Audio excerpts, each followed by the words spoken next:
Welcome to episode 7 of Ethereal Threads with Eugene Tasani.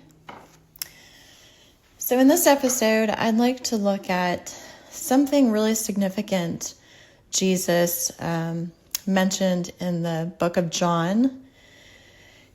And at first, when we read this particular verse, it seems like a very simple description to his disciples and an explanation of who he is and why he came to earth. But then, as is kind of typical with scripture, the more that you read scripture and allow the Spirit to provide interpretation or spiritual understanding, we get a deeper understanding of what this particular verse was addressing. In this verse, Jesus states, "I am the way, the truth, and the life. No one comes to the Father except through me." And then in John chapter 8, verse 12, Jesus spoke these words, "I am the light of the world. Whoever follows me will not walk in darkness, but will have the light of life."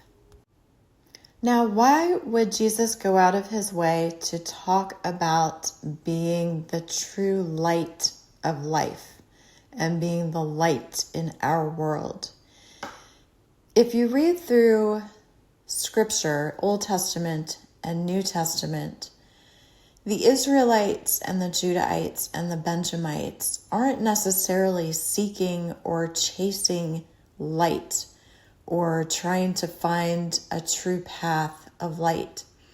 So why does he specifically mention being the light of the world? What is it that he's addressing that might provide some additional context to what could have been going on in ancient times, and as to why he felt the need to set people straight with this verse?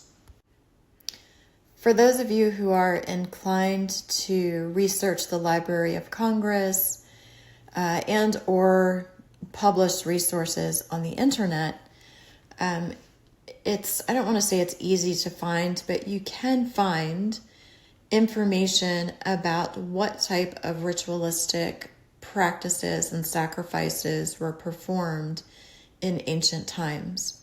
So I'm going to read through some of these to provide, like I said, additional context as to why Jesus might have spoken these words.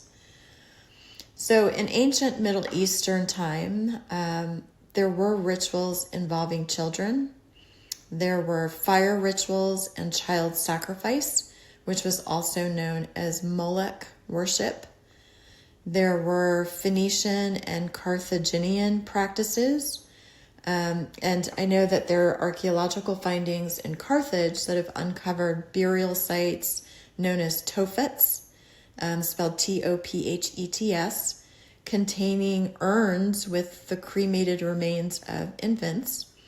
And these findings support historical accounts suggesting that the Carthaginians, who were the successors of the Phoenicians, engaged in child sacrifice rituals, possibly involving fire.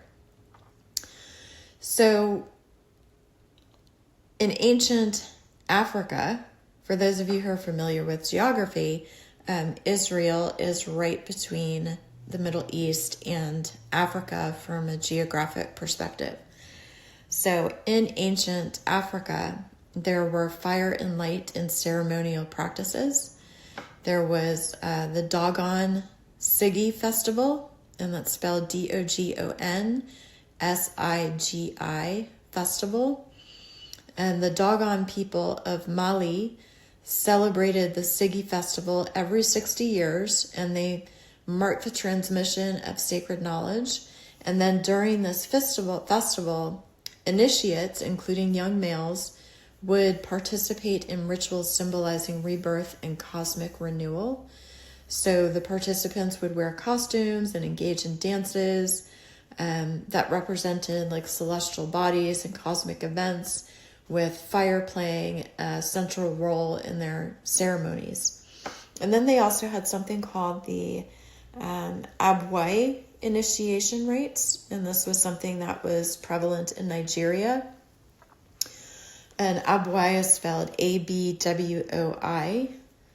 So among the Fanswan people, boys aged 4 to 8 would undergo initiation into the Abwai cult, and the rites included seclusion, symbolic swallowing and vomiting by the deity, and a form of baptism involving smearing the head with mahogany oil. And these rituals would signify the child's transition into manhood and spiritual awakening. And then there was the Naparai concept, which was prevalent in West Africa.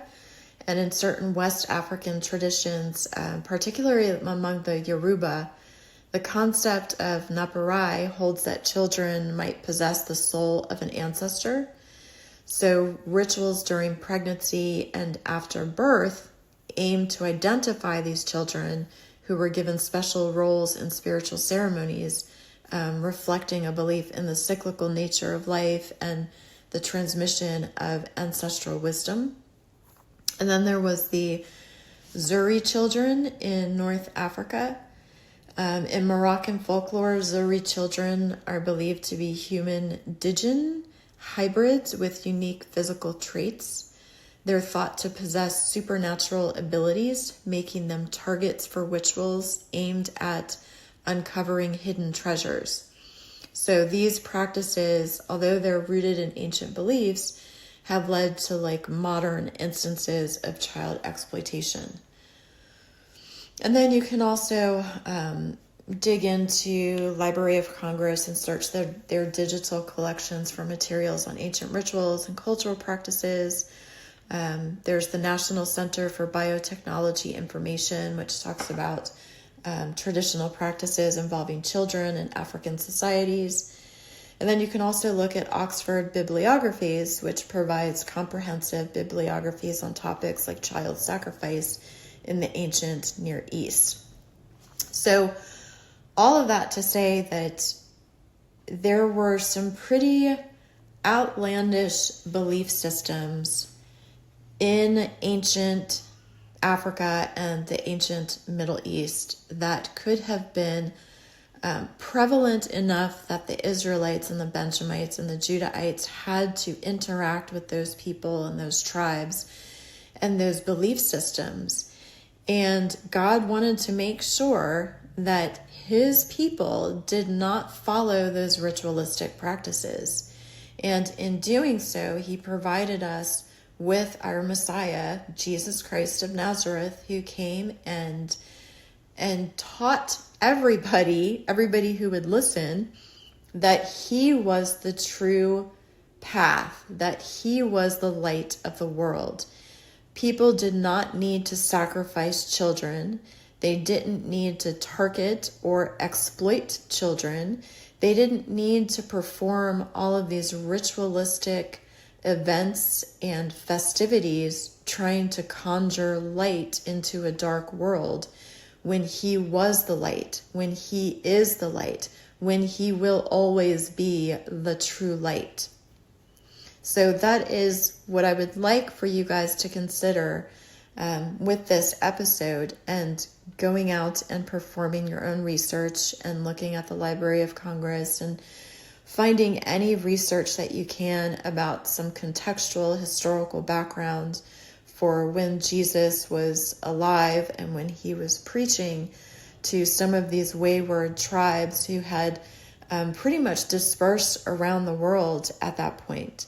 And it says in scripture that although there's been such a wide diaspora of Israelite and Judahite and Benjamite tribes, he has come to preach the gospel to his people and to open up salvation to the rest of the world. So, and to pull this back into context with the Biokovo Code, in the first book, one of the heaviest dialogues that I have between Jet and Xavier was about scripture indicating how children are supposed to be protected, and why he tells us that only those who are like children can enter the kingdom of heaven.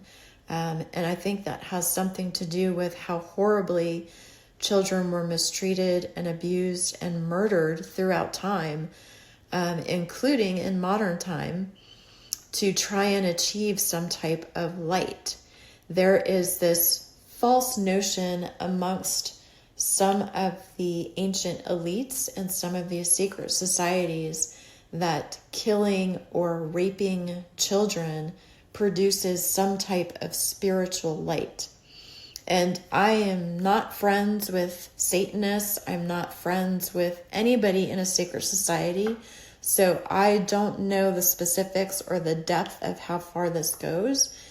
All I can tell you is that the Spirit leads me to information that is readily available and verifiable in online sources and in some printed materials. So that's how I would like to end this episode, to encourage these listeners to conduct their own research and to make sure that they are verifying historical context and historical background for Scripture, and to use that historical context to fight against misconceptions about what Jesus taught and some of the themes within the Old Testament and the New Testament. Thank you so much.